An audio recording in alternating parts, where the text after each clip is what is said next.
حضرت عمر بن خطاب بیان کرتے ہیں، رسول اللہ صلی اللہ علیہ وسلم نے فرمایا، تمام اعمال کا در و مدار نیتوں پر ہے۔ ہر شخص کو وہی کچھ ملے گا جو اس نے نیت کی۔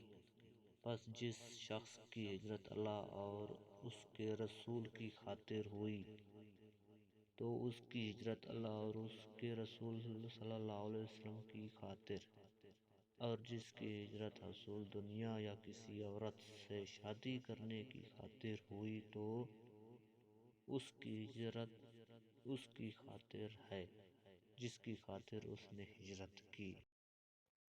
حضرت عمر بن خطاب بیان کرتے ہیں، ہم ایک روز رسول اللہ صلی اللہ علیہ وسلم کی خدمت میں حاضر تھے کہ اس انصا میں ایک آدمی ہمارے پاس آیا جس کے کپڑے بہت ہی سفید اور بال انتہائی سیاہ تھے۔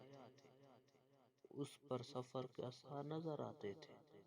نہ ہم میں سے کوئی اسے جانتا تھا، حتیٰ کہ وہ دو زانو ہو کر نبی صلی اللہ علیہ وسلم کے سامنے بیٹھ گیا اور اس نے اپنے دونوں ہاتھ اپنے رانوں پر رکھ لیے اور کہا، محمد صلی اللہ علیہ وسلم، اسلام کے مطابق مجھے بتائیں۔ آپ صلی اللہ علیہ وسلم نے فرمایا، اسلام یہ ہے کہ تم گواہی دو کہ اللہ کے سوا کوئی معبود برحق نہیں، اور یہ کہ محمد اللہ کے رسول ہیں۔